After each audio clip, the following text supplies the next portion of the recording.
Om Jnana Tirandasya Jnanam Jana Shalakaya Chakshuran Militam Yena Tasmai Shri Gurave Namaha Nam Shrishtam Manumapi Satchiputram Atra Swarupam Rupam Tasya Grajam Rupurim Matharim Gostavatim Radha Kundam Girivaram Maho Radhikamadhavasam Prapto Yasya Pratita Kripaya Shri Gurum Tam Natasme Vancha Kalpa Tarubhyascha Kripa Sindhuryaevacha Patitanam Pavanebhyo Vaishnavebhyo Namo Namaha Ratnamaladite Nirajita Padapankajanta Aji Mukta Kulairupasyamanam Paritastam Harinam Samshrayami Anaripita Charim Chirat Karunayavatirna Kalo Shamarpaitum Natujpalarasam Sabhakti Shriyam Hari Purata Sundara Dhyuti Kadamba Sandipita Sada Hridaye Kandaresh Purato Vasachinandana Ajanulambita Bhujo Khanakavadato Sankirtanai Kapitaro Kamalaya Takshu Vishwambharo Dwijavaro Jugadharma Palo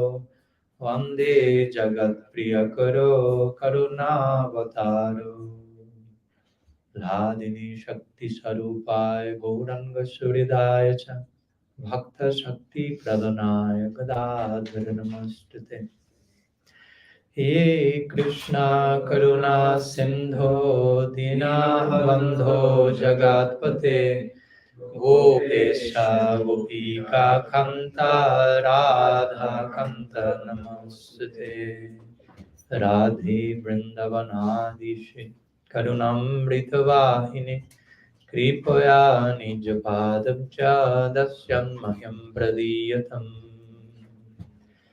Bhaktya Vihinaya Aparadha Lakshaya Shikta Shakamadi Tarangamadhye Kripa Mayitvam Sharanam Prapanam Vrinde Maste Sharanarvindam Vrinde Maste Sharanarvindam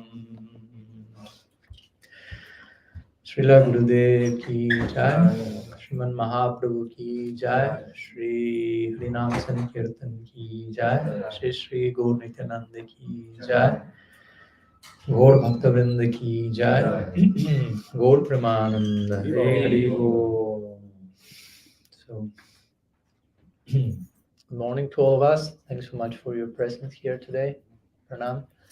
And it's my, again, honor and good fortune to have the darshan of so many Vaishnavas like all of you.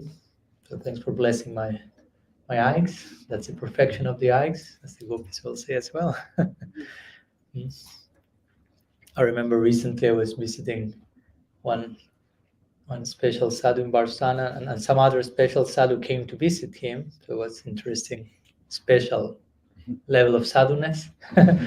And the sadhu who was visiting told the other sadhu was deeply engaged in bhajan, and the visiting sadhu entered and said, "Oh, sorry to interrupt your bhajan." He said, "The fruit of my bhajan is to receive the darshan of the Vaishnavas."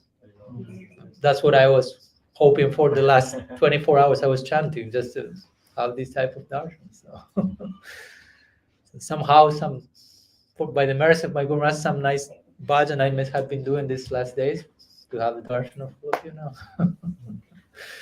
So as Dev Madhav Prabhu mentioned, I appreciated the point that he made on the necessary experience of chamatkar, which means basically astonishment, Rasa, Sar, Chamatkar. The very essence of the experience of rasa is Chamatkar, this feeling of sacred wonder that we shouldn't lose at hopefully any moment in our practice. That's how we eventually officially will reach the level of bhakti rasa, which is the ultimate goal to attain, even more specifically, not prem but bhakti rasa. But how to reach to such a level of wonder, we have to, as we were speaking these days, be careful not to take Krishna bhakti for granted and do not lose our capacity of becoming astonished by all the different miracles that are still going on closer to what we can imagine. So the intention of sharing some thoughts on Gaur-Lila, Gaur-Katha these days hopefully may render some service to the Gaudiya community in that direction, that we may not get fully like accustomed to, okay, yeah, I know Gaur-Lila, Gaur-Katha, Mahaprabhu. Let's speak again. Let's try again. Let's see if we can squeeze some further chamatkar from all this, and we can realize, oh my God, all these same things I've been receiving from day one have so much juice, as we gave the example yesterday, I think, of sugar cane. I no longer remember which day I gave which talk, so too many lectures these last months. So we are continuing today into this exploration of diving into Gaur-Lila and learning how to swim and float into such oceanic waters, very intense ones, very deep ocean, lots of jewels waiting us there in the depth of those oceans. So yesterday, I mean, of course, 2 days ago, we inaugurated, if you will, that session by speaking about Ramananda Rai. But yesterday, we kind of more officially start to speak about Gaur-Lila, Gaur-Tattva, and the depth of that, and how Gaur-Lila is the giver of the gift of Krishna Lila. Like Srila Siddhar Maharaj likes to say, first the giver, then the gift. No? Like you will put special gratitude and attention to the ones who gave you the gift, but also at the end of the day, you realize, oh, Gaur-Lila is also the gift. Gaur-Lila is the giver of the gift of Krishna Lila, but when you go deep into the gift of Krishna Lila, you get the gift of Gaur-Lila.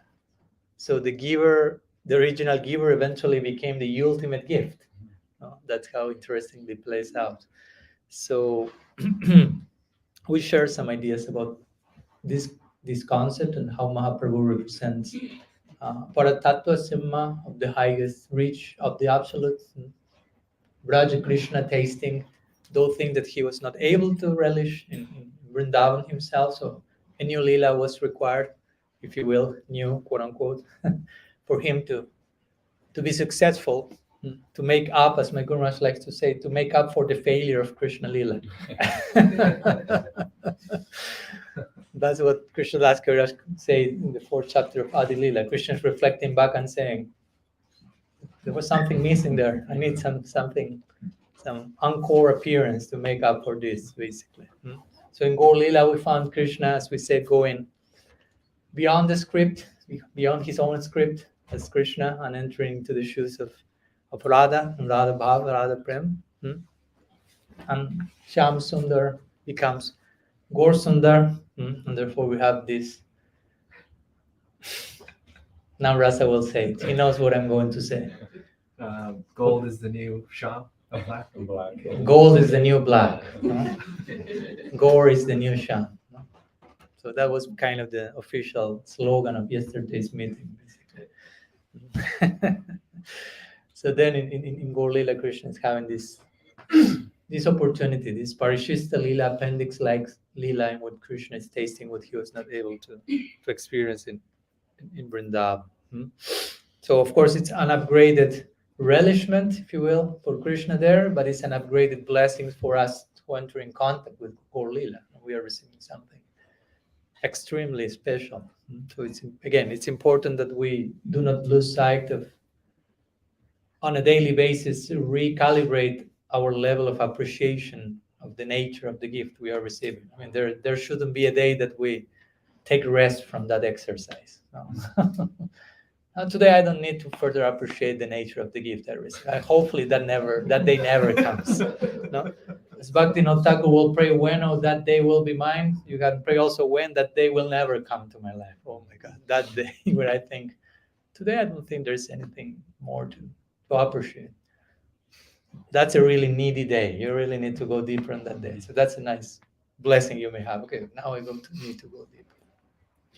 So today I like to share some thoughts, also sharing some further notes that I've taken along these last 2 years after I finished my 1 year last year.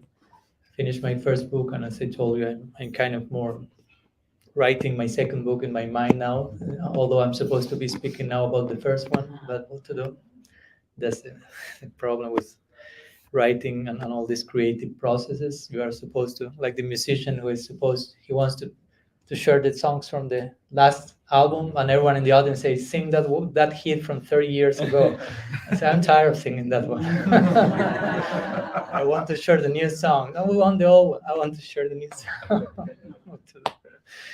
So some perspectives I would like to share today regarding Gaura-Lila that I think are also can be quite user-friendly and relatable to our experiences as sadhakas, because I mean, Gaura-Lila is all about being a sadhaka. Mahaprabhu is our sadhaka God, if you will. When God is a sadhaka, that's Mahaprabhu, basically. When he practices, becomes a practitioner, of course, not only a practitioner, but the most accomplished type of practitioner. So we have something to learn in the context of our own sadhakness, sadhakhood, if you will. No? So I'd like to speak today about certain ideas or notions, which of course require lots of unpacking, but at least some few thoughts on ideas like purpose, like need, like vulnerability and empowerment, with your permission, and how these play out in the context of Gaura-Lila. How Mahaprabhu is God himself embracing all these deep values that we as sadhakas and as humans need to pursue to be successful in our journey. So let's begin with some words on purpose, which is a very important word. Purpose, meaning. And before going to Mahaprabhu, I go into another direction, but it's connected. Trust me. Which is, maybe you know him, the direction of Viktor Frankl. He's the one who has developed this system called logotherapy. And he wrote the famous book, Man in Search of Meaning. That's a very interesting one, just in case, some literary suggestions here. And basically his whole system is about how real healing, a real accomplishment in life is obtained after, when in connection to the idea of purpose and meaning. His main point is actually the goal of life is not to be happy, he says, but to find meaning. If you find meaning even in suffering, your life goes on. If you're happy and you don't find meaning in that, your life does not go on. And he, of course, he's walking the talk. As you know, he was prisoner in Auschwitz concentration camp, and he saw, the unseeable. He survived that, and he not only survived that, but developed this whole system, realizing the only way I can survive this horror is finding some meaning in that. Meaning not in the sense that justifying and promoting that, but for some reason I'm here in this particular situation, and there's some purpose to go through this. So, so in Sanskrit, interestingly, the word purpose, one of the words for purpose, and if I'm mistaken, I'm happy that Ushwal Prabhu is close to me to correct my Sanskrit speculations here. But one word in Sanskrit we could use for purpose is artha. I passed the first test. He's biased to me, that's why he said. I gave him some halava before the class, and he's saying yes to it. I know how to hook him. It's no problem. So the word artha can mean, of course, many other things. Can mean goal to attain, objective, but also can mean purpose. Now, interestingly, we, in the classical Vedic definition, have this idea of the purusharthas, or the goals of life. Dharma, Artha, Kama, Moksha. For us Gaudiyas, we may say this so-called goal of life in one sense. There are goals of life, but in our ultimate prospect, that's not everything in terms of purpose. That's my point. No? We are not to fully dismiss them. There is a place for these things.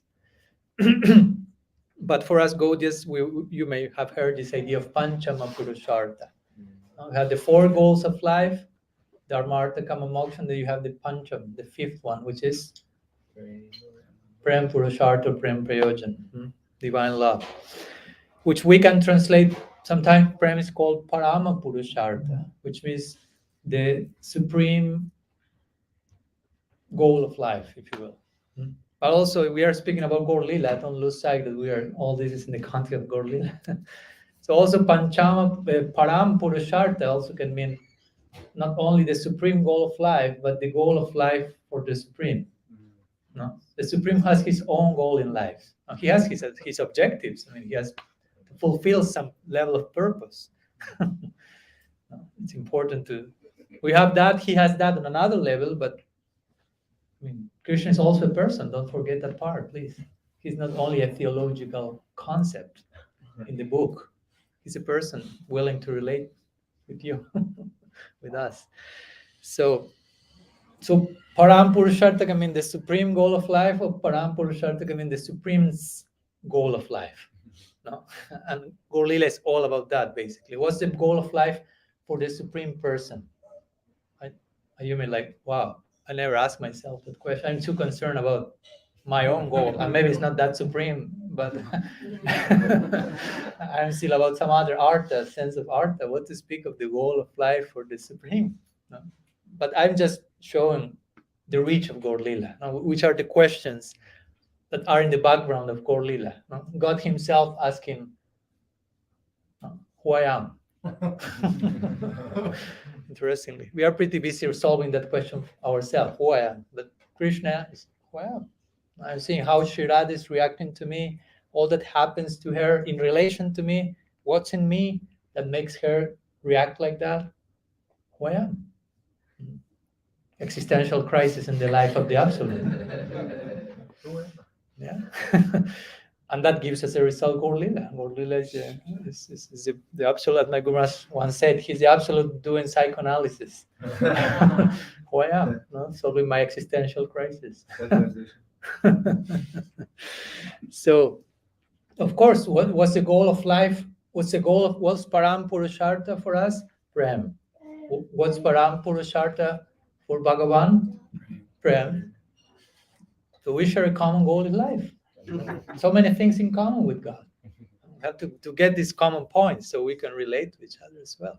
Of course, with this, I'm not saying exactly on the same level, and I'm not saying there's no difference between Bhagavan and us. I'm not saying such a thing. But it's interesting to think in these terms. Okay, our goal of life is divine love, and the goal of God's life is divine love. If you understand the nature of divine love, you will understand this is never exhausting. It's not that already I got divine love, so no need further doses of that. Right, the contrary. The nature of love is fulfilling and at the same time is always increasing. So you can never have enough. If you someday tell me, Maharaj, I have enough prem, and say, you don't have a drop of prem. With all respect, no? But that's not the nature of prem. No, the one who has prem will say, I don't have a drop of prem. That's what Mahaprabhu say. Na prema kandosti darapi harome. In me, there is not even the aroma of prem. Like if you have in a little box some camphor, but there's no longer camphor, there's just the aroma. Mahaprabhu said, not even that is in me. But when you see Mahaprabhu's sample, nobody exhibited the symptoms of prem that he exhibited. So again, you have to harmonize the apparent paradox. Objectively, he's the topmost exhibitor of prem Purushottam, Sri Chaitanya Dev. Subjectively experienced, he feels if there's someone who has less prem than anyone, that's me.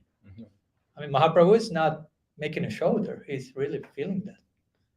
But because he feels that, he attains a higher level of prem and a higher level of prem, and a higher level of prem. And there's no end to that. So when I say that Krishna's goal in life is prem, I'm not implying that he has no prem, that he has not attained that. Do you follow my point? I mean, we say our goal in life is prem because we don't have prem. But the one who has prem becomes a goal in their life in its own way. Because of attaining prem, prem keeps being the goal of your life, basically. That goal is such a goal. That's such purpose, artha. Remember, we're speaking about artha, which can mean goal and which can mean purpose.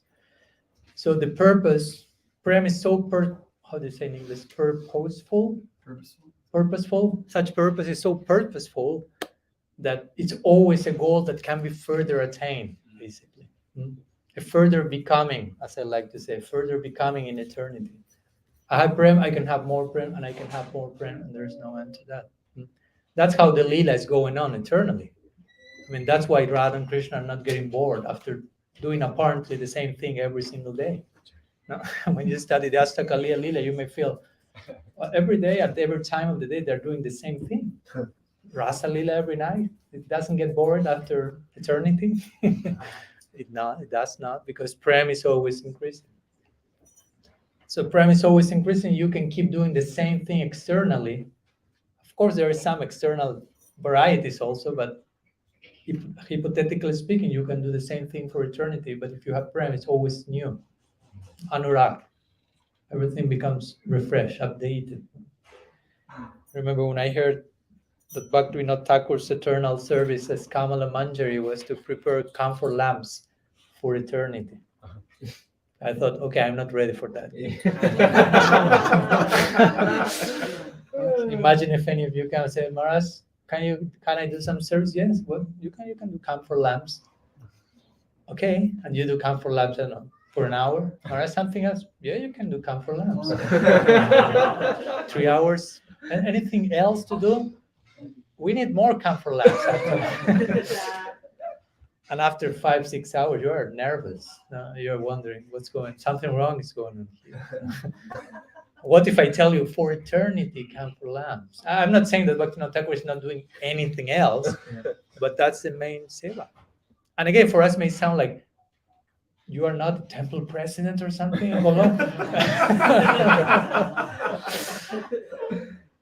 Do camphor lamps. Except for me, camphor lamp sounds good.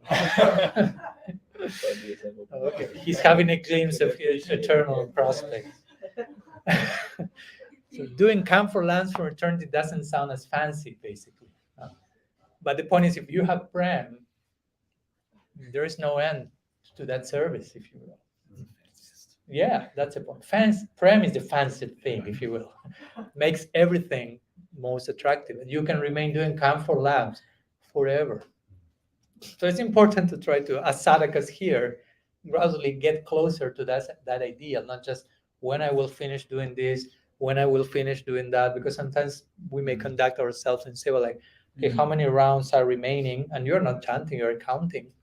And you're just thinking when I will stop, which the nature of the goal is, this will never stop. Kirtaniya Sadahari. Remember that line. That's forever. Nityam Bhagavata Sivaya. Satatam Kirtayantamam. Katayantastamam Nityam. I can be 1 hour quoting all this line. Sada, Nityam, Satatam. Forever, forever, forever and ever. So again, we cannot imitate that, but we should conduct in sadhana in such a way that we are getting a taste for that and not a distaste, cultivating and subconscious, like as soon as I can finish the greatest. No, that won't take us to Golok, basically. So again, the goal of life is prem, but prem is of such a nature that you can always keep attaining prem. And prem is not just like static, monolithic thing, like, okay, it's there, attain. What's else now? Further prem, further prem. So in that sense, we have this concept of transcendental dissatisfaction. No, it's not that I get prem, okay, that's all. No, you can get more. So that satisfaction dissatisfaction will take you to more. I like to share some verses from Brihad Bhagavatamrita in this connection. Very interesting. which further describe this all expanding nature of divine love, especially how it applies in the life of God Himself. So once Narad Muni, this is Brihad Bhagavatamrita 1:7 verses 135 to 139. Narad Muni is asking Krishna for a boon, very unique boon, as you will see. So Narad saying, may no one ever feel he or she has enough of your mercy, your bhakti, or prem for you. He requested for that mercy, for that blessing, for all of us. For all of us. Not for him, but when he included in the equation. May no one ever feel that they have enough bhakti, prem, mercy. In other words, may they keep appreciating the real nature of bhakti, prem, and mercy, which is there's never enough. Not because you are ungrateful, you're asking for more, but because you're really appreciating that, and that takes you to more. So that's in itself pretty interesting request. But Krishna's reply to that is even more astonishing. There's more chamatkar in that, if you will. So Krishna will reply, the benediction you ask is meaningless, since the very nature of these items is dissatisfaction. That should be simply obvious, Krishna is saying. Simply obvious. So, although my pure devotees have fully received my mercy and can deliver the whole world, none of them is ever satisfied. So therefore, please ask from me some other more satisfying benediction. Bas, next question. Interestingly, Krishna is saying here this idea. That's the nature of prem. You won't be satisfied. But there's, of course, that's not the type of dissatisfaction we feel before prem. You have to understand that. Prabhupada told us, chant and be happy. He tricked us in that sense. I mean, we will be happy, but there's transcendental dissatisfaction in the context of that happiness. We have to enter into that nuanced perspective. What does it mean to be happy? Because we may repeat the slogan, chant and be happy, but we may have our own idea. What does it mean to be happy? And we have our own idea. What does it mean to chant? And we have our own idea what's going on in between these two words. Chant and be happy. I would say between the two, we have to include the brackets with many considerations to have in place. So our chanting can really make us happy, because if that's not going on, then we need to have in place some other things. I remember once my Guru Maharaj was giving a lecture speaking about all these things, and someone said, why all this complicated stuff? Why not just chant and be happy? And he asked, are you doing that? You are just chanting and you're happy? You don't need to do anything else apart from chanting, like Haridas Thakur standard?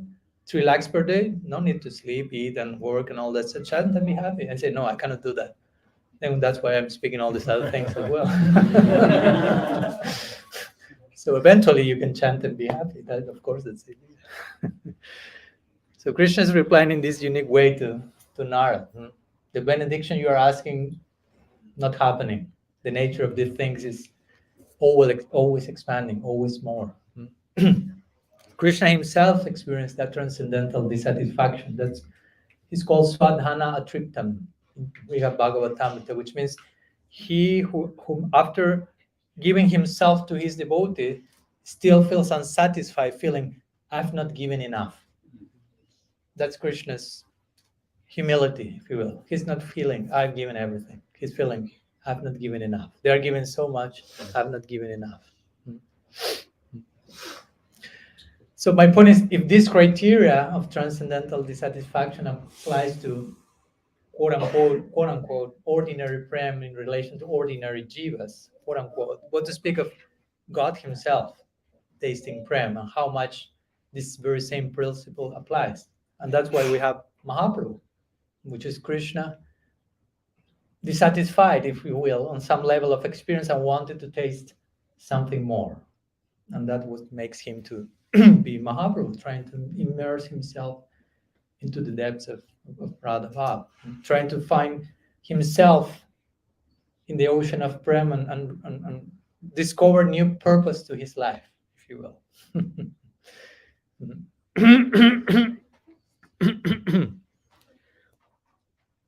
In this connection, one verse comes to mind also that I'd like to share. Famous verse, very nice verse from a section of verses in the 9th canto of the Bhagavatam. Very nice section, important one. When actually Narayan is speaking, the famous story of Ambarish Maharaj and Durvasa Muni. When Durvasa reaches the pearly gates of Vaikuntha, if you will, and begs for, ask to Narayan, please help me, save me. And Narayan said, I cannot do anything. You have to go to Ambarish, basically.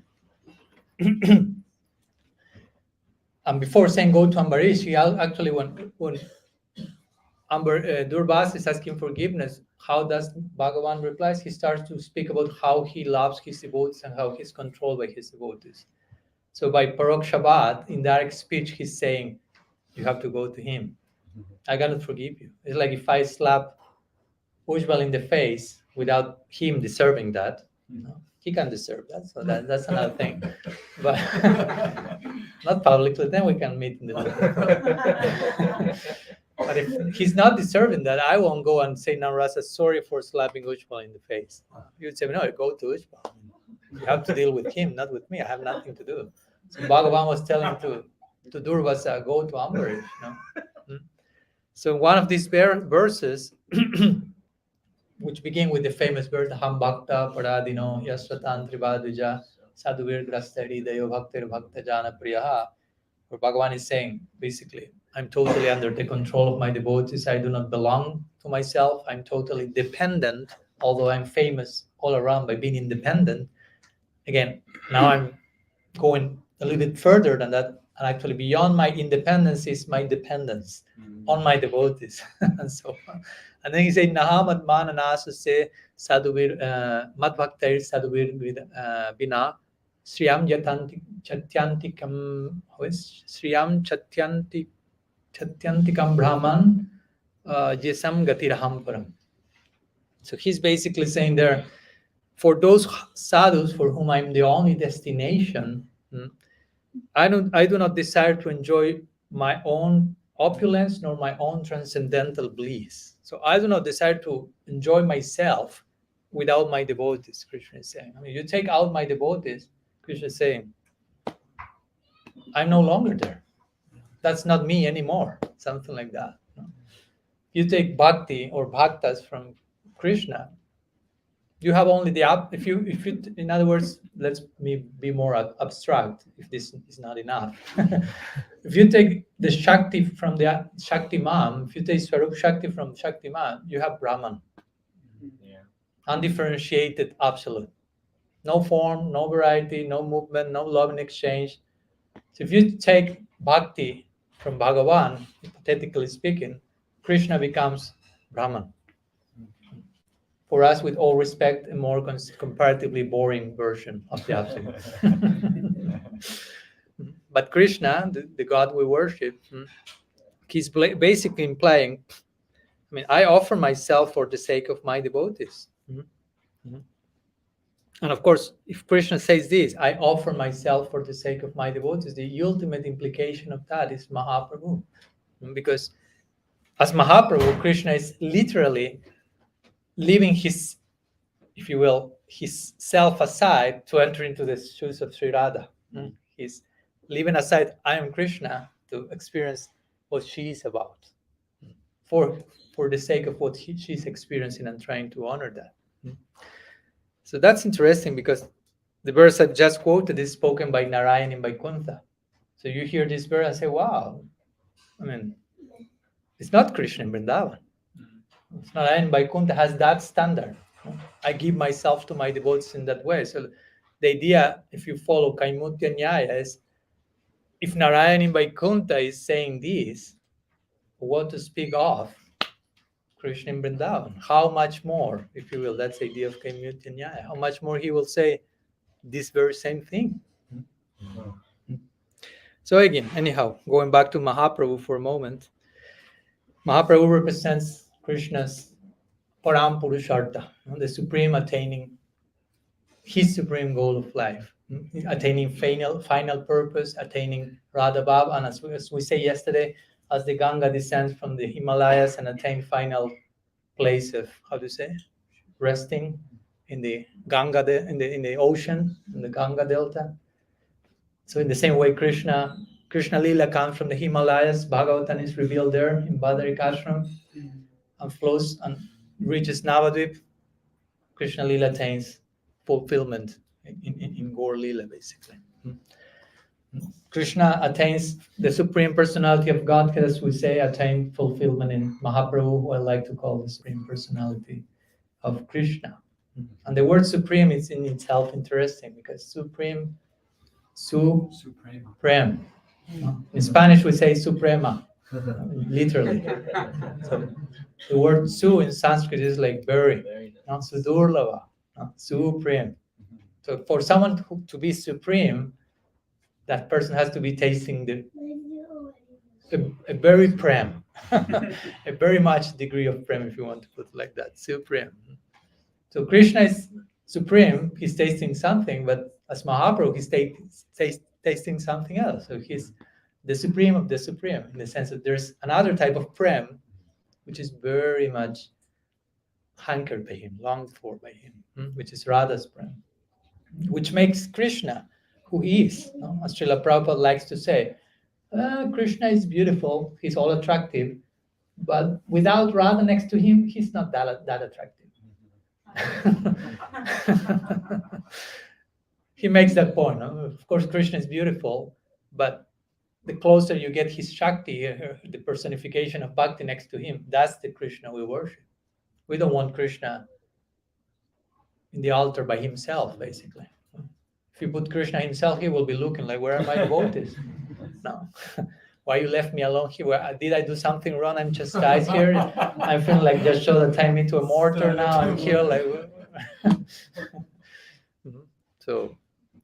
So basically, that's the God we worship, supreme.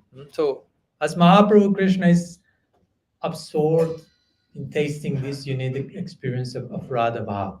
Sometimes I like to think of Mahaprabhu as Krishna in the laboratory, as a scientist and making this new experiment called Gaura-Lila.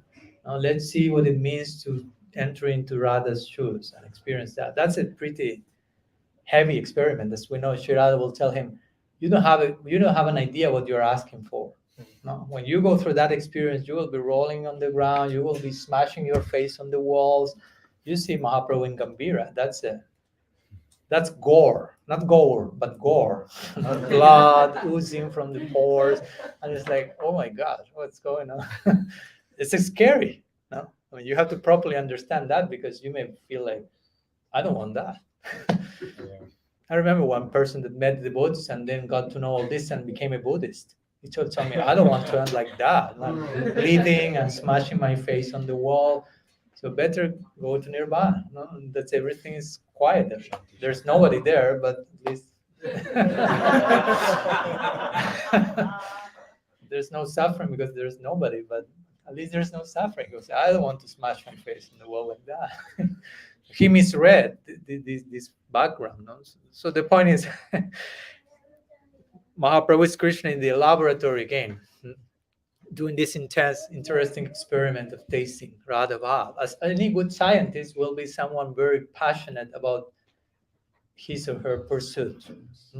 So Krishna is really serious into pursuing Radha Bhav. If he plays really hard. He immerses himself in play. I mean, that's the very idea of Lila. Now, when you play, Lila means play. And when you really immerse in play, you forget everything. Forget all designations, all responsibility. That's who you are in play. So that's God. God in Vrindavan, he's for God and I'm God. He's immersed in play. Don't come to him and tell him, hey, you're God. No, this is happening in Brihad Bhagavatamrita also. That's a very nice section where at one point Narada Muni approaches Krishna and asks him, he says, oh Bhagavan, because Narada Muni has Aishwarya Gyan, so he will ask, to Krishna, okay, you are Bhagavan. I'm curious in those moments that you have to deal with so many demons in Vrindavan, since you were a whatever 3-day baby with Putan and so on. You dealt with so many demons. So I'm wondering if you experienced any difficulty in going through all this. I mean, hardships. Imagine you are a 3-day baby and you have to deal with the Putana to begin with. That's the beginning of a whole series. Level 1. Yeah. So Narmuni was like inquiring, did you go through any type of hardship? And Krishna was like, no, I don't know. And Narmuni like further inquires, but are you sure any type of hardship, difficulty? And Krishna said, well, not that you insist, something comes to mind. There was some real difficult moments for me in the midst of the Lila. And I said, which moment? I said, those moments where the devotees like you came to me and started to praise me, remind me, or Supreme Godhead, origin of everything. That was really difficult. That was real tapasya. I was immersed in my play, and you came there to remind me you're God. And Narmani was like, oh my God. Why I asked that question? Anyhow. So, which was the topic before this example? Immersion in play, immersion in place, lost and found in Harikata. Yeah. So in Gaura-Lila, again, Krishna is immersing in this particular play and trying to find himself anew, if you will, there. As we say the other day, when we were speaking about Brahma's stuti, what Brahma got an idea of Krishna, but when he went to Vrindavan and saw the bhakti of the Brajavasis, he realized, oh, I think I'm getting to know another Krishna here. I didn't knew the full picture of Krishna till I met the Brajavasis. Same thing happened with Uddhav. When he went from Dwarka after being Krishna's personal, intimate friend and minister there, he goes to Vrindavan and realizes, I thought I was an intimate servant of Krishna. Now I'm realizing I was not. This is real intimacy. So similarly, we could say in the same way that Brahma and Uddhav recognized Krishna after visiting the Braj, he was more than what they thought. We could say something similar happens to Krishna himself. When he gets closer and closer to Radha's heart and experience, and he has a glimpse of what she's feeling and how she's seeing me, what she's seeing herself in me. I do not know that. What's that? So he himself is realizing, I'm discovering a new Krishna by getting closer to the heart of Radha. I mean, you can have that experience here as well. If you have someone that really loves you, that person will know things about you that you don't know. That person may see things and point things about you that you are not able to see, but they are there. But their love is the thing that is seeing. The love is the lens to point at those things. So that's Krishna is also part of that equation in a higher level, of course. So again, Krishna is realizing Shirada is having an experience of me that is unknown to me, and I want to who I am through the eyes of her love. Basically, in brief, that's a question of Krishna: who I am through the eyes of her love. It's not from a narcissistic pursuit, like I want to know myself for the sake of myself, and I'm in mine, Hamameti, and so on. Krishna doesn't have that type of ego, but he wants to see himself in the context of how Radha loves him. So this creates this deeper necessity in Krishna, deeper sense of purpose to be attained. I want to rediscover myself. That should happen to us as sadhakas. Again, I'm trying to make this parallel from some level with us as practitioners. We think we know ourselves. Don't take that for granted. Don't take yourself for granted. Do not be so sure I already know who I am. Be open to seeing all that you can be by the eyes of those who love you. Generally, the way we see ourselves many times is not that generous. We don't have a clue about our whole prospect. So we see ourselves according to what we can see, but when we meet a sadhu, they will see us according to all that we can become. That's a much broader perspective. It gives much more hope. Sometimes we get too much concentrated on one shadow of ourselves, and that's the all in all, and that's how we get discouraged and depressed. And the sadhu will see beyond that cloud and see all your potential and say, oh, you can become all that. And they will just consider you in consideration to what you can become. That's the generosity of the sadhu, of the Mahaprabhu himself. In this world, people will judge you according to what you even done 30 years ago. No? No? Do you know Jainita? Oh, yeah, I know him. I know him. 25 years ago, he said this, he did that. I know him. There's no chance for him to change, to grow. No, he was stuck 3 decades ago. That's all that he can be. That's not much generous, basically. So be careful to think like that, because if you don't want to be seen as such, be careful of seeing others as such, for sure. A little bit more generous perspective is, I'm not judging you according to what you did, but I'm judging you according to what you are in the present. No. Yeah, I know the Madhava. He's this, that. I'm not judging him according to the past, but at present he's this. That's what Dev Madhava is. That's more generous, but we could be more generous even with Dev Madhava. He's so generous with us. Let's be more generous also.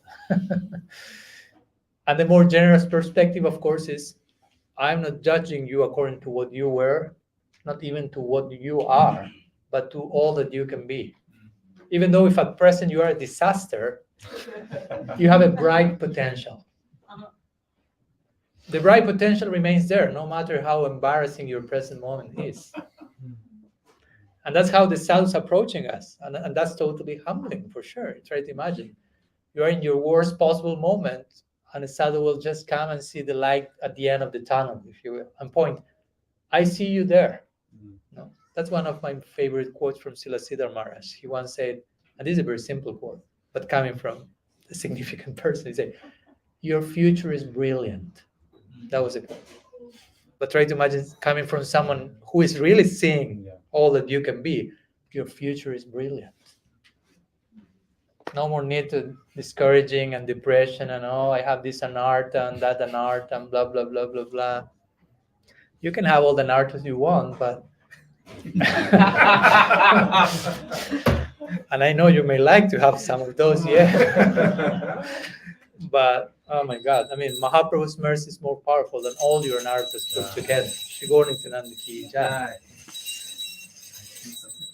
So no matter, I mean, you bring all your anarthas together in one single plate. All of you put them together. I also add to the equation. I put mine there as well. Pile them up them. Still, Gaura's mercy, Sadhu's mercy is way more powerful than that. So that's the way we have to deal with anartha and nibriti, basically. Amen. We are mostly concentrated on the power of mercy, and that will take care of all my unwanted side, if you will. So anyhow, again, I lost track of my topic, but it's okay, no problem. So Mahaprabhu is considering us from that generous perspective. You are only to be seen according to all that you can be. Again, but for you to receive such a generous glance, we have to reciprocate seeing others in that same way. If you do not see others in that same way, please do not expect to be seen in that way. It's not fair. No, it's not just. You're having some soundtrack. I mean, I'm not complaining. I'm just mentioning that. So, sorry. Okay. So, so Mahaprabhu is again, it's Krishna in this needy moment, if you want to put it like that. Krishna has a deep need. I want to taste Radha Bhav. So he's in need. There's place for need in the life of God. And in that sense, we can connect him with the notion of vulnerability, which is a word that sometimes we need to incorporate more than often. No? To be vulnerable doesn't mean to be weak, but to open ourselves for empowerment. Basically, that's the key to real empowerment, to be vulnerable in front of the proper person, of course, in proper environment. We open ourselves, we naked this. Naked? Make ourselves naked. Yeah, make ourselves Bare naked. ourselves. Yeah, There, okay. there you go. Okay, thank you so much. And in that way, we open ourselves for input, if you will, empowerment. So that's Mahaprabhu. Mahaprabhu is Krishna in his most vulnerable moment, but at the same time, Mahaprabhu is the most volcanic face of the Absolute. I mean, he has been compared literally to a golden volcano of divine love, making eruption and its lava consuming everything on its way. That's how he has been poetically depicted. Try to imagine. Prem-like eruptions. No? But he's Krishna in his most needy moment. So that needy moment, that vulnerability, is making him so volcanic, so empowered. So please try to connect these dots. Necessity, vulnerability, volcanicity, and empowerment. No, there's place for that, not only in Krishna and Mahaprabhu, but in us as sadhakas. So we're speaking today. When you expose yourself with, again, the most embarrassing thing that is accompanying you at present in the proper direction, the result of that will be empowerment. Empowerment, not only relief from whatever is torturing your mind, but you will receive so much input that will fill you with hope. Again, your future is brilliant. So we need those experiences. I mean, if we don't have those epiphanies, I mean, we won't make it. So we will navigate our bhakti project on the strength of this type of historical moments in our timeline that you look back and you remember, okay, that moment, and probably those moments are the most difficult moments of your life, when you knew what to do in that moment. You go to the Gita, you go to Bhagavatam. I mean, Parikshit was not in a pretty easy situation. Arjuna was not in his comfort zone. So all these great treatises are spoken outside of the comfort zone. And real learning comes from that. I mean, we are deriving so much life from that. But we need to enter into that space, inhabit that vulnerable space, and so much will come from that. So there's a charm in vulnerability. Again, we worship a vulnerable God, if you want to put it like a human-like God. God pierced by the arrows of Cupid. Again, this is not making him less. This is making him more. If something is totally invulnerable, it's boring. I heard one example in that connection coming from the US here. You have here this famous series of Superman. I mean, maybe there's not so famous now, but maybe 1 century ago or something, they were famous. And you have these comics of Superman, and I got to know that in the very beginning years of the comic, Superman was depicted as a totally invulnerable. Totally, absolutely nothing. Superman, nothing could do anything to him. And he was so invulnerable that people started to lose interest in reading the whole thing. He was too perfect. Always winning, always defeating, boring. So people started to stop reading the series more and more and more and more and more. So the ones who were creating the series thought, what should we do about this? Let's make him vulnerable on some level. So this, what's the name? Kryptonite came into the picture. So now Superman is vulnerable. And everyone started reading it again much more. Because, of course, as humans, they were able to create an emotional bond. Oh, okay, I can relate to that. He's still Superman. Pretty extraordinary, but we have something in common. Something. We are vulnerable. So we worship a vulnerable God in our lila, in a transcendental sense, not in the same type of vulnerability. But we need to bond emotionally with Krishna lila, Gaur lila. It's human-like lila. Prabhupada uses the term human-like. The two words are important: human, but also like, which like means it's not the same human experience as you think it is. But there is the word human as well. Don't be careful of not losing sight of the humanity of the lila. This is a divine humanity, divine. My Guru Maharaj likes to call it divine humanism. That's what you find in the lila. So anyhow, I have some minutes. Okay. Hours. Eternity is on our side. Yes. Still okay. Yeah, but today I know that Prasad is waiting at the end of the class, so that's a consideration also. People can go eat lunch. Okay. Walk of shame. All they want because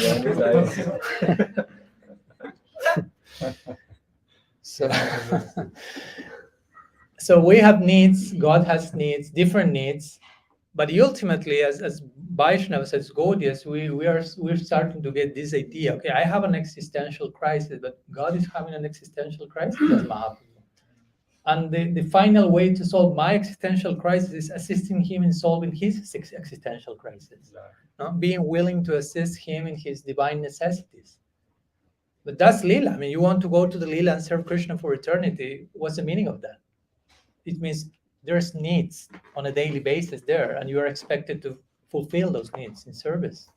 If you are not going there with the idea of there's some need here, there's nothing to do. And you will go to Vaikuntha in Santa Rasa. That's the standard in Vaikuntha, just sit and cool. Because no need, there's Bhagavan Narayan, he's self-satisfied, he doesn't need anything. So I can remain for eternity sitting on one corner in Vaikuntha, which doesn't have to be even in the near proximity of Narayan. Salokya Mukti. Salokya means you are in the same planet as Narayan, but not necessarily close to him. Narayan is somewhere, it's cool to be in the same planet of God. For some, that's enough. I'm in the same planet of God. Great. You made it. You made it. But you are sitting there just absorbed in meditation. No need to do anything else. But that's not our standard. If you read the dynamics in Krishna Lila, Gaura-Lila, I mean, hard work from morning, everyone churning butter and the cows and doing this, so many practical stuff. We need managers there as well.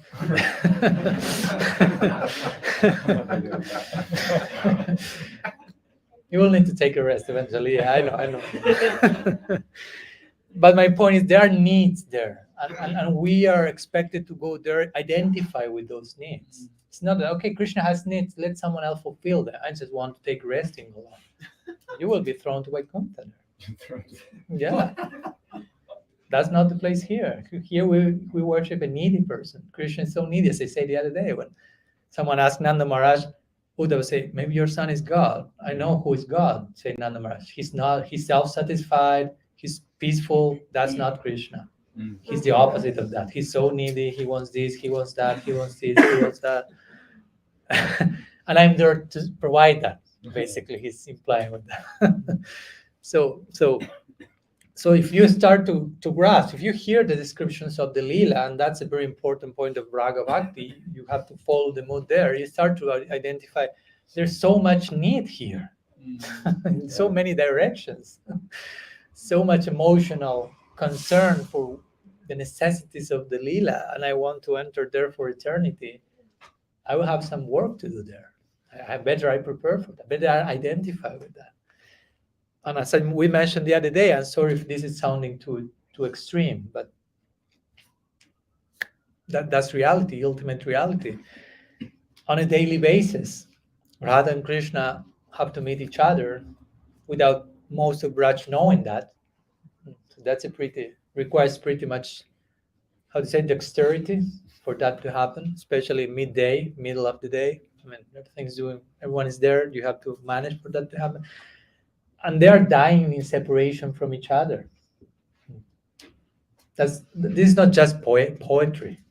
They are dying in separation. They are dying, literally.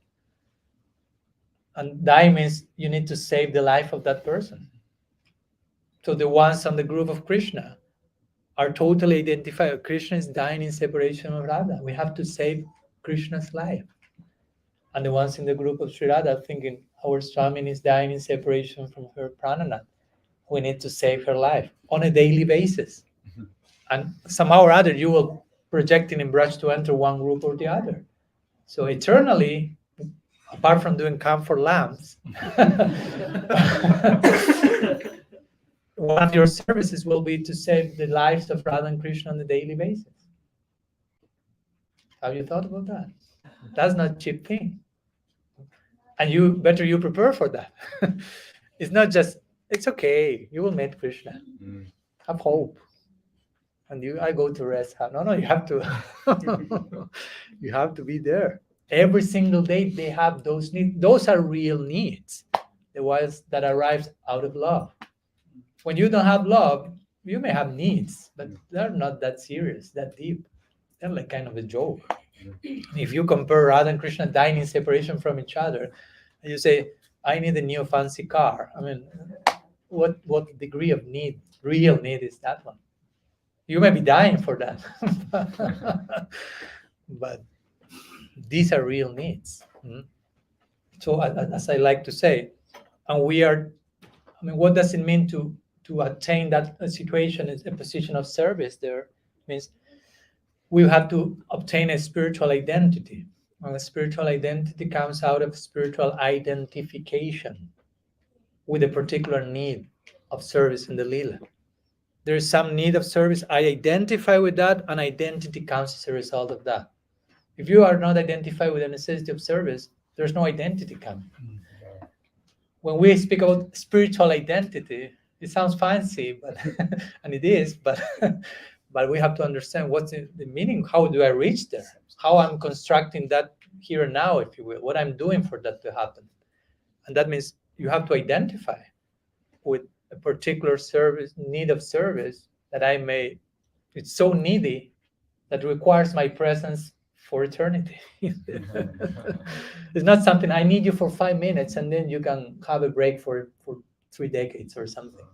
I need you for 5 minutes and then for the next 5 minutes and then for the next 5 minutes and you're always there. That's when you study, I don't know, Radha's dynamics and you see the manjaris are always with her, but they are married technically speaking, but you wonder when are they with their husband, because they are 24/7 following Sri Radha. Because why? Because she has so much need. She requires constant assistance, support, and so on. So anyhow, I don't want to overwhelm any of you with these ideas, not to discourage anyone, just to better we prepare to enter that ground. And the preparation is here and now. Starting with Sri Guru and the Vaishnavas and receiving service and trying to foster our identity as we were speaking some minutes ago with Namras and Karuna Sindhu. We can be, one thing is to be a disciple, another thing is to feel myself as a disciple. Because we can take, I am a disciple I've acquired this extra label. So now I'm a disciple. But you have to feel yourself as a disciple. You have to live. That's who you are. That's our identity. We want to be that forever. So we have to gradually increase our commitment with this type of call, if you will. So again, in connection to Krishna and Vrindavan, Radha and Krishna, there's a very specific need of service with Mahaprabhu and Navadvip. So there's a very, the more specific the description of God we receive, the more detailed the service necessity will be to follow. That's interesting because, for example, in some traditions, they don't have a clear idea of who God is. And therefore, they don't have a clear idea of what they will be doing with God in eternity. And maybe they just project what they like to do here, there. No? Which may be more similar to a notion of hell than heaven. I like to drink vodka all day, so heaven means I will be able to do that without getting drunk, without having to pay the consequences. Yeah, exactly. So that doesn't sound like heaven. It's just like you are just extending your potential for exploitation eternally. That sounds more like hell than heaven. But since people doesn't have a clear idea of who God is, they don't have a clear idea of what I'm supposed to be doing there. So they just project what they like to do here, there. Right. But the clearer the idea of God becomes, correspondingly, the clearer becomes who I am there and what I'm supposed to do there. And in our tradition, we have the clearest definition of God. I mean, you have so much level of details that is astonishing. The other day I was speaking with a god brother of mine, and he was telling me, I don't know, the word fishing came. I don't know, someone spoke about fishing. And he told me, did you know, Maharaj, that I don't remember even in which book it was, but it is described in Golok Vrindavan, Krishna does fishing. But the fishes are not getting hurt. So I was like, I mean, this is a weird level of detail. This is too much. I mean, go to another tradition and tell them like that. You know that actually our God, he fishes in the spiritual world, but without damaging the fishes. It's like, how do you get to that degree of the specificity? That's too much. I mean, that's beautiful, but it's like lots of details. So again, my point is, the more detailed that description is, the more detailed the service necessity will be. Do you follow? So the more prepared we have to be for dealing with that specificity. There's some price, some commitment with that level of detail. And of course, the more we are ready to serve in that moment of necessity, as our acharyas mentioned, the highest remuneration will come for us. And the highest remuneration is to be able to, yeah. And what's Prema Bhakti? Once someone asked that to Srila Sridhar Maharaj, what's Prem? And he said that you will receive unlimited energy to increase your service. like making the point, it's not something that, oh, finally something will come so I can catch it and relish for myself. No, Bhakti Rasa is not an object of our enjoyment, if you will. So the highest remuneration of service is service. When someone asked Srila Prabhupada, what's the goal of chanting Hare Krishna? He replied like in the most innocent and natural way, that you will be able to chant more Hare Krishna. Like, I mean, what else? Bhaktya sanjataya bhaktya. Bhakti comes from bhakti and goes to bhakti. No, we don't look for anything else. So, but again, this important point of identifying ourselves with the necessity of service, that's a very nice point. I remember always Bhaktivinoda Thakur making this point when he said, I would like to leave my body in Kurukshetra, which was a pretty like, wow, why Kurukshetra? And generally, this place in Vrindavan, that place in Vrindavan, okay, Mayapur, Navadvip, Puri, Kurukshetra.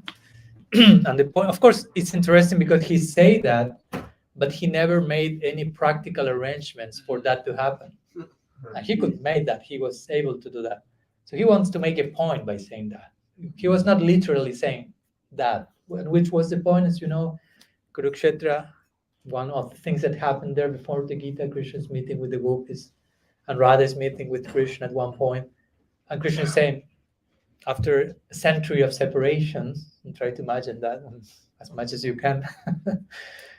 And Krishna is saying, we can join again. And she's saying in brief words, but where is the peak of feather? Where is Jamuna? Where is Vrindavan? Where are you? Because you are Krishna, but my Krishna is Braja Krishna, Shirada is saying. So without Braj, where is Braja Krishna? So where are you? So Bhaktivinoda Thakur will say, Radha is next to Krishna, as close as you can get after such a separation, but for some reason, the union cannot happen. So she is in the highest need of service at that moment. So that's why Bhaktivinoda Thakur said, I want to die in Kurukshetra and serve Sri Radha for eternity in that moments of her highest need. No? That was the point he was wanting to make when saying, I want to die in Kurukshetra. I want to enter into that portal, into that eternal moment where she's in the greatest necessity and just throw myself in service for eternity, for satisfying that necessity. So, as that happens to Radha, that happens to Mahaprabhu. Krishna in his greatest necessity, experiencing Radha Bhav, which implies her necessity in separation from Krishna. So, if Mahaprabhu is the most vulnerable face of the Absolute and the most volcanic, he's the most needy, if you want, in that sense as well. So the service to him will be the most necessary if you play out the equation. So I'd like to get closer to my conclusion. Not conclude, but get closer.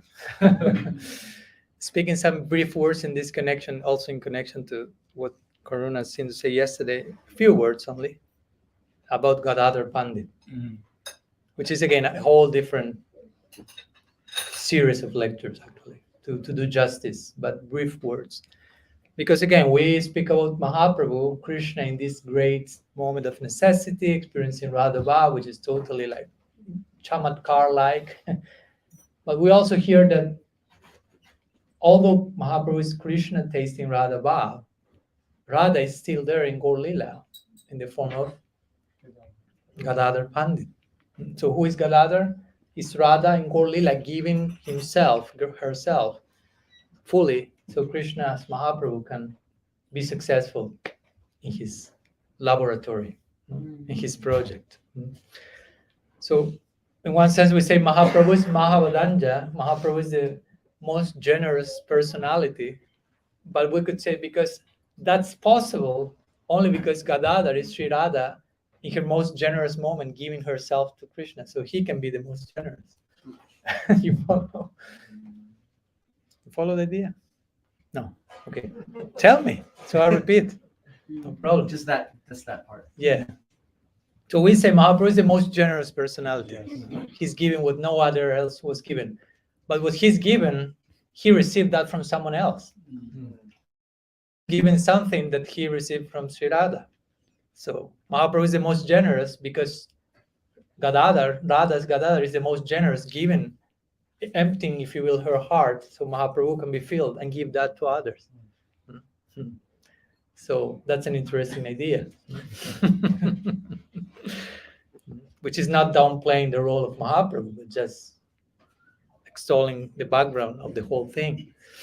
So there is something very interesting in this connection, because those who have some affinity for serving, for example, Radharani in Radha Dashyam in Vrindavan, they will be able to serve. I mean, I know this is not the most introductory topic, so I to begin with, I beg your forgiveness. But I mean, he asked me to speak about that, just in case. So he's the boss here, so you go to him at the end of the story. So bear with me if some points are too much or you think you cannot follow. At least I hope one thing in the whole lecture reach your heart. If that happened, all the other stuff, no problem. Everything is justified. No, 2 hours waiting for Prashad here and tolerating me, it's justified. No problem. So if you have an affinity towards Radha Bhav, which is we call Radha Dasyam, it's a form of Dasyam in Braja Lila, we will be able to serve Radha Dasyam in Gaur Lila, because in Gaur Lila we will serve Mahaprabhu in Dasya, but Mahaprabhu will be in Radha Bhav. So rendering Dasya to Mahaprabhu's Radha Bhav is a form of Radha Dasyam. You follow? It's not out of the picture. That's my point. But also there's a second form of Radha Dasyam, which is serving Gadadhar Pandit in the Gaur Lila, emptying himself so Mahaprabhu can taste Radha. It's another form of serving Radha directly. Serving Gadadhar will be Radha Dasyam in Gaur Lila, and serving Mahaprabhu will be serving Radha Bhava Dasyam in Gaur Lila. So 2 by the price of 1. Again, another form of that in Gaur Lila. Now we got 3 for 1. Yeah, I lost counting now. It's too much. Because remember, Mahaprabhu is Krishna in the moment of his great necessity, receiving this. But Radha, I mean, if Krishna is in the moment of his greatest necessity in Gaur Lila, that means Radha is in the moment of her greatest necessity, because Krishna's necessity is her necessity.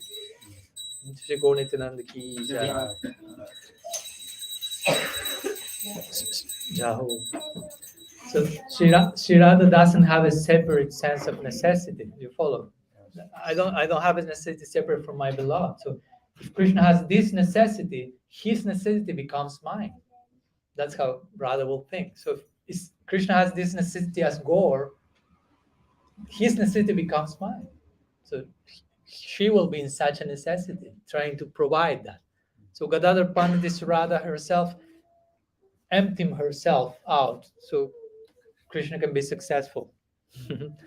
Sometimes poetically it has been said that Krishna's Mahaprabhu is plundering the heart of Gadadhar Pandit and taking all that bhav so he can be successful in the Leela. So my point with this also is the dasyam that we are invited to offer in Gaura-Lila for eternity is not just like some inferior thing because it's dasya and it's not madhurya. No, because the madhurya in our school mainly is Radha dasyam. So it's a form of dasyam. And if you play out the implications of the dasyam in Gaura-Lila, it's connected with this Radha dasyam as well by serving Gadadhar, by serving Mahaprabhu in Radha Bhav. So so Krishna is Swayam Bhagavan and Mahaprabhu is Swayam Bhagavan, if you will, by the grace of Sri Radha, basically, I will say. So some brief words in conclusion, and I'll let you. If there are questions, and maybe the question is, where's Prasadam? It's okay, we will follow after that question. but as I mentioned, by the grace of Pandit Gadadhar, Mahaprabhu can be successful in the Leela, can know himself through her eyes. No? In the Shruti, it is said, Jasmin Bhijñate Sravamibam Bhijñatam Bhavati. By knowing him, you know everything. But Krishna has his own version. It's by knowing her, I'll know everything. No? He has his own sutra. And that happens again by the grace of Gadadhar Pandit. And Krishna can become all that he can be. Again, he has his own potential, if you will. If you want to speak nowadays, the term meta is used for the metaverse. Use this term. Sorry to invoke that. But there's a place for that in transcendence. No? So in one sense, when we say Krishna's tu Bhagavan Swayam, we're actually saying Krishna is a meta God. Meta God means a God composed of what is most important about all other features of the divinity. No? And more is mentioned there. So in that case, Mahaprabhu is Meta Krishna or Meta God, if you will. But again, this is possible only because of Radha's grace in the form of Gadadhar Pandit, which again, as I say yesterday, Gadadhar Pandit is the most cryptic, obscure, mysterious personality basically in the whole Gaura-Lila. If you go through Chaitanya Charitamrita, you can count with the fingers of one or two hands how many times Gadadhar is mentioned. But if you properly understand his role, that's the most important person in the whole Gaura-Lila. Because without him, there's no Gaura-Lila, or success to Gaura-Lila. We will need another Lila to make success. So somehow Krishna acquires the required adhikar, if you want to put in those terms, to be successful in Gaura-Lila. Bhagavatam is saying, Swasvedikari Janista Saguna Parikirtika. Very nice verse. It says, to ascertain one's adhikar, that's real beauty. And that applies to us as sadhakas for sure. That verse speaking to us, not to Mahaprabhu, but it kind of applies. So to know where you are, that's really nice. To try to be where you are not, that's very unbecoming. We call sahaja. Or to try to remain in a place you should no longer remain. That's another form of sahaja, as we say the other day. And sahaja means you're how do you say? Rushing, where angels fear to tread. You want to go to a place that's too high for you, or you are in a place where you should no longer be. You should grow, but you insist into remaining a kindergarten Vaishnava. That's another form of wanting the thing cheap. You follow my point? Yes. We generally do not speak about that as sahaja, but that's the other version of it. Instead of going quicker to the high realms, wanting to insist on remaining a toddler for eternity when it's no longer time for that. So it's okay, you have a time in your life for using the pacifier, and it's beautiful. We can see still Charu doing that and so on. But for Gaur Chanda, that's not beautiful anymore. I want to speak for now Rasa.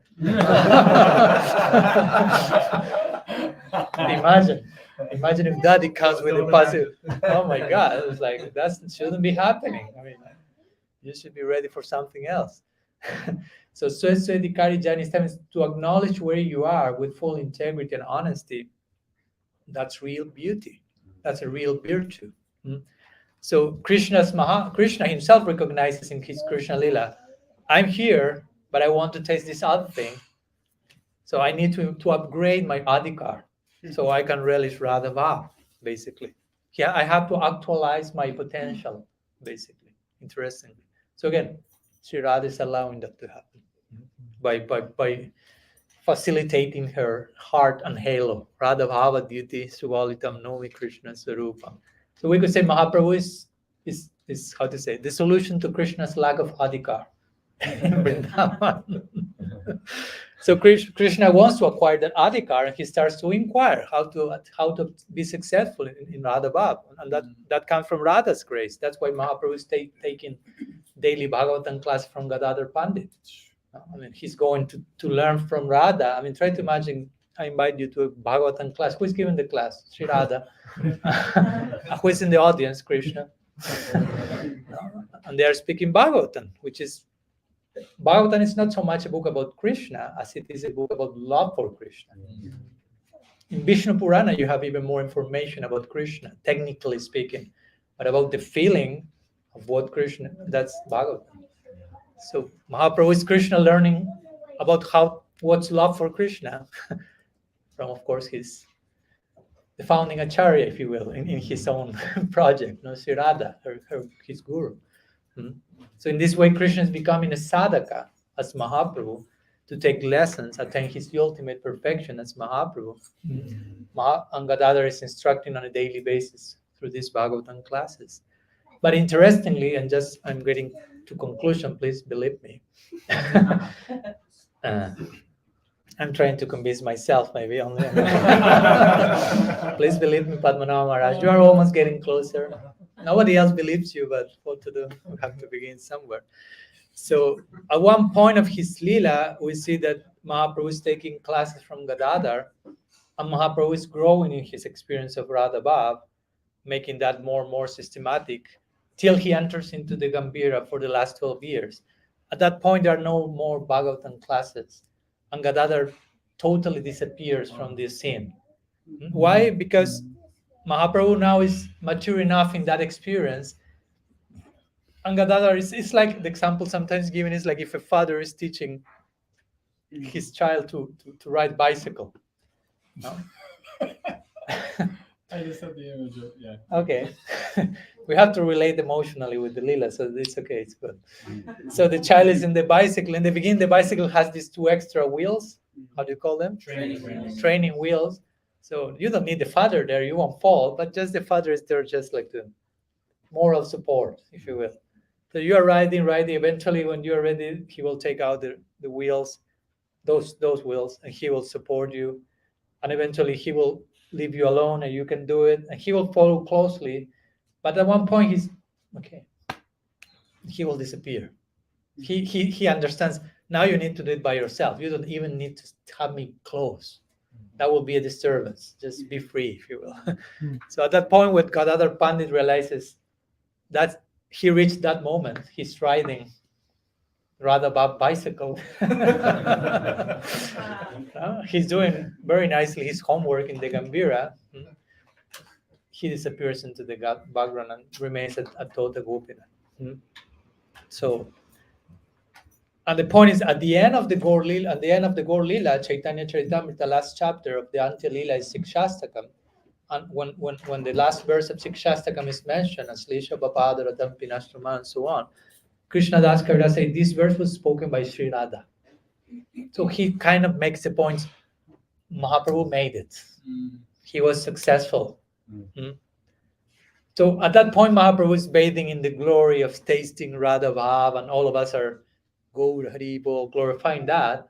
But if properly understood, the disappearance of Gadadhar Pandit, when nobody's speaking about him, that's even more glorious. Properly understood, Gadadhar's glories outshines Mahaprabhu. You follow my point? Because she is facilitating all that to happen. So that's Sri Radha serving Krishna in this other Leela, in the moments of her greatest necessity, which was his greatest necessity. So in this way, just to conclude, in the same way as Mahaprabhu is Krishna with his increased adhikar, we as sadhakas, we need to increase our adhikar to serve Krishna with upgraded adhikar. We have to follow his footsteps, and for that we have to learn some of these lessons we have shared today. We said the other day, how to learn to go beyond the script, not beyond the scripture, but beyond the script. How to actualize our potential, how to see ourselves in terms of our brightest future, not to over-identify with our present limitations, how to be ourselves passionate scientists in our devotional bhakti project, in our own laboratory, how I can grow as a sadhak, how to allow vulnerability to empower my journey, basically. And if we engage in sadhana with that spirit, we'll find a deeper purpose for sure on a daily basis to our life, to our practice, and even we will able to connect again with a deeper sense of purpose that happens in the lila and serve the necessity that the lila is trying to give to us, an identity of service there. So anyhow, some words I want to share today regarding Gaura-Lila, Gaur Tattva, diving into Gaura-Lila. So I hope you have not drowned in the whole description. You keep floating somewhere there. So they have questions. They're taking turns to see. They're gambling. They're just gambling. Maharaj, you mentioned that Krishna's one of Krishna's big problems is that he doesn't feel that he's sufficiently reciprocating with his devotees. Right? And then there's this. You gave the example of from 9th canto where he's speaking to Durvasa Muni. This is Vishnu speaking. Right? He's feeling, my devotees are my heart. I'm controlled by my devotees. We have the famous example of Krishna speaking to the gopis directly in a pariham, that he feels like he can't reciprocate with them specifically. Is this feeling of insufficient reciprocation present with, to what degree of bhakti is that present? Is it a degree with the Dwarkavasis, the Mathura Vasis, or is it only present with the Brajvasis or only the gopis? But this feeling of insufficient reciprocation on Krishna's end, who is that present with? Yeah, I will say that it's present as long as there is bhakti in the equation. Krishna will feel that to one degree or another. It's not that he's only feeling that with Sri Radha or with the gopis and with the rest I can reciprocate accordingly or something like that. Of course, he's saying that in the Gita. He's saying Yayatamam prapadyanti tam sataiva bhajamyaham. According to how you approach me, I reciprocate. He's making that point to ensure. You have to understand also the context of the statement and so on. And of course, the idea is here, Krishna is not ungrateful or you give him 100% and he will throw you 50% or something. So he reciprocates according to how you approach, but in his subjective humility, if your approach is that sincere, he will feel, I'm not giving enough. He won't be feeling you are not giving enough. He's feeling I'm not giving enough. And you should be feeling I am not giving enough. Each one has to do their part. No? You shouldn't say to Krishna, you are not giving enough. And Krishna will tell you, you are not giving enough. That's not how it works. But Krishna is feeling I'm not giving enough. And of course, if you hear that, you will feel humble and say, no, I'm not giving enough. And there starts the struggle, the loving competition. I'm not giving enough. No, I'm not giving enough. No? There's place for that in a real way. It's not just to make a show out of that, because also you can make a show like we always say, this disciple that came to Srila Prabhupada once said, Srila Prabhupada, are you the most falling of your disciples? And Prabhupada said, you are not the most anything. No? You want to be the most something. No? If I cannot be the most greatest, I want to be the most fallen. Give me the most something title.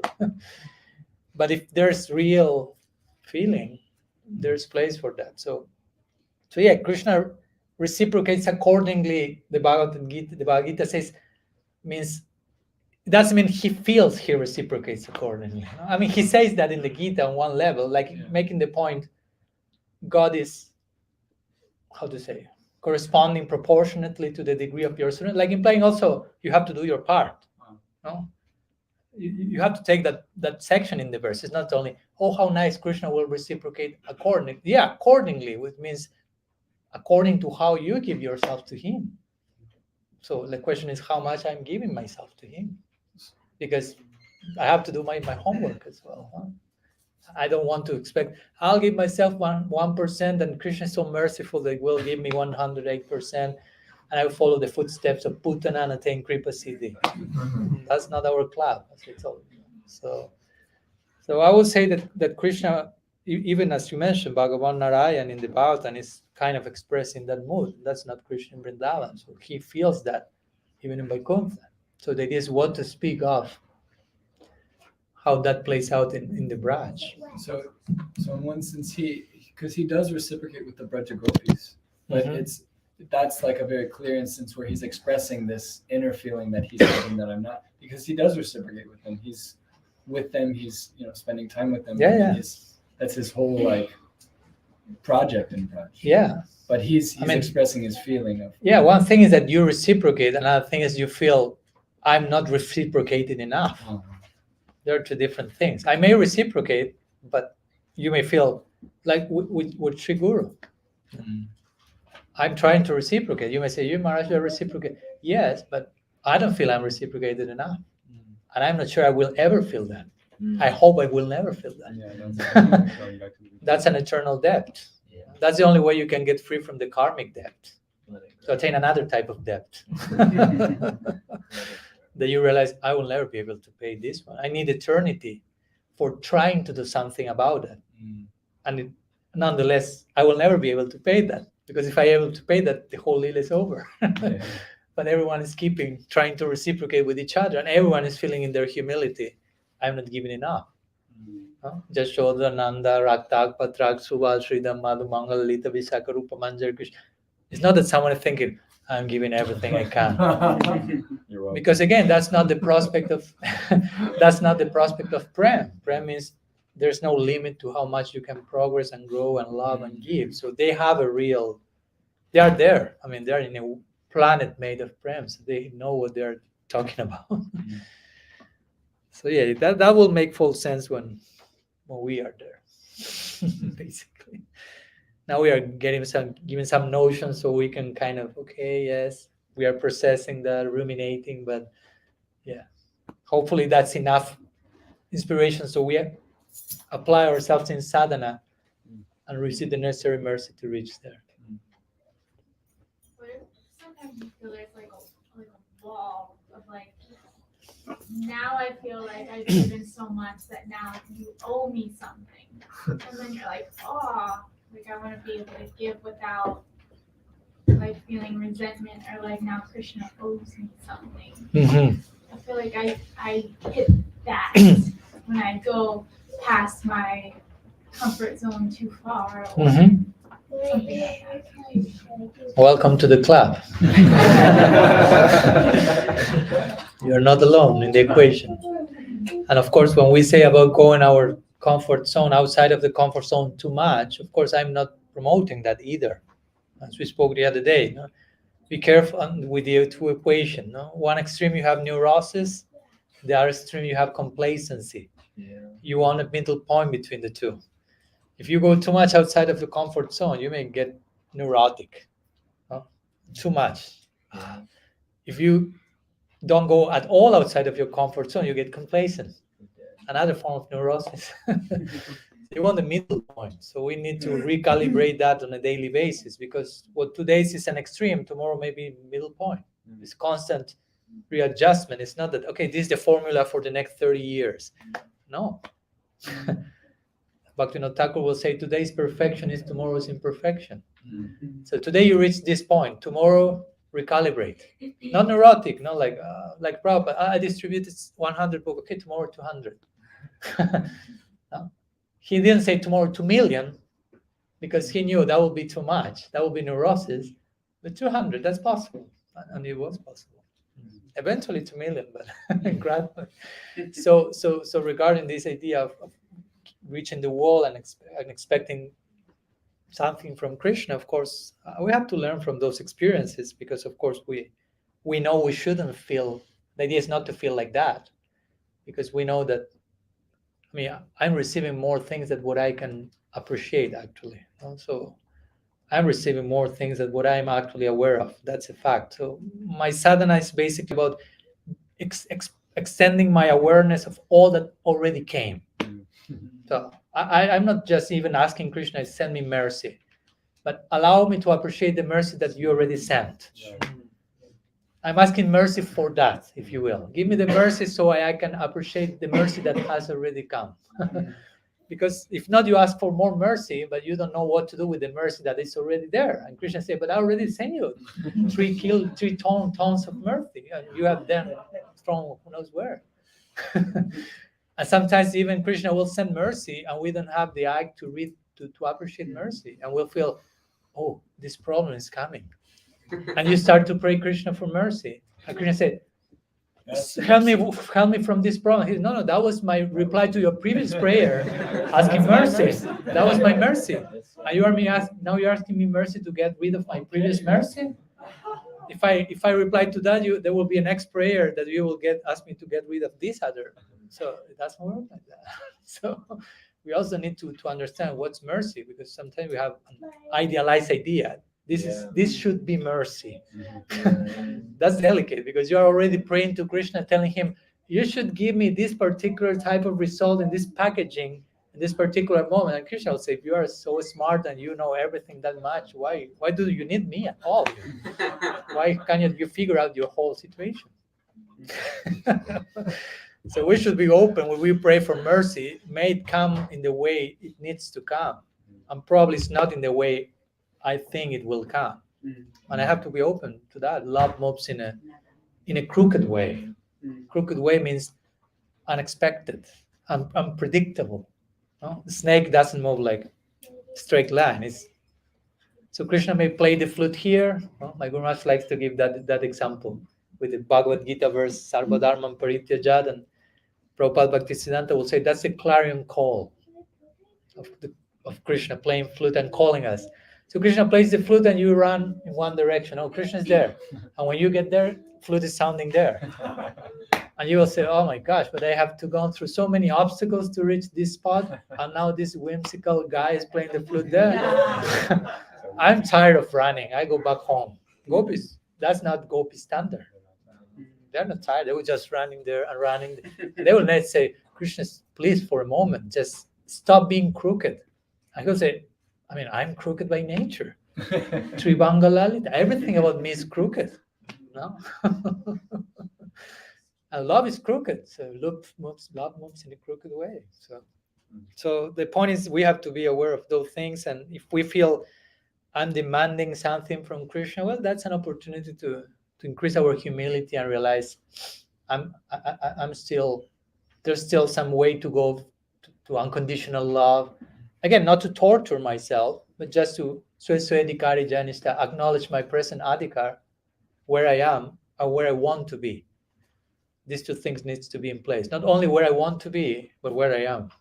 And not only where I am, but where I want to be, which is the path in between. So anyhow, those questions require separate lectures, but just some brief ideas. You had your hand up. So Krishna, because he felt it so indebted to Radha, wanted to try to get her mood, then took the form of Mahaprabhu. I was when you concluded your lecture, I was thinking, now Mahaprabhu is indebted to Gadadhar. So how is I know that it's an ever increasing debt. So how is that going to be paid? It seems like Krishna is defeated all the time. Yeah, that's why you say Jai Radhe. As Gaudias, that's our motto, Jai Radhe. Jai means victory. Jayashri, that's the name of Sri Radha, Jayashri, she who is victorious over we know whom.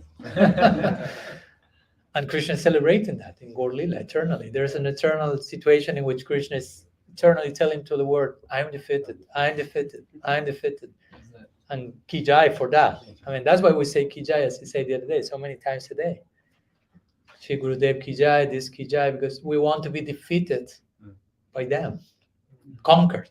not defeated in that sense, by their affection conquered. So, and of course, again, Gaura-Lila is eternal. So as Mahaprabhu, I mean, there is a constant attempt of further reciprocation among each other. It's not that they are ungrateful.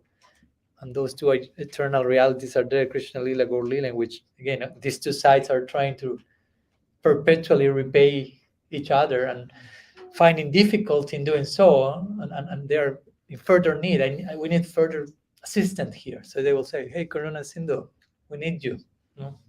So we can try to repay in a better way, and so on. So we have some purpose there for eternity. That's the dynamics of Lila, how divine play works, basically. Okay, I'm saying some devotees biting the hand of others, so they must be hungry. I don't want you to stop being vegetarian, although this is vegetarian flesh, but there's very nice, plant-based. So there's Mahaprasad waiting for you all. So I think we can put our discussion to rest here today, and these days, in a few days, we will meet it again. Srila Gurudev ki jai, Shriman Mahaprabhu ki jai, Shri Harinam Sankirtan ki jai, Shri Gaur Nityananda ki jai, Gaur Bhakta Vrinda ki jai, Gaur Shriman Gaur Vancha Kalpatarubyascha Kripa Sindhu Bhyevacha Titanam Pavanebhyo Vaishnavebhyo Namo Ananta Koti Vaishnava Vrinda ki jai, Gaur Hari Gaur.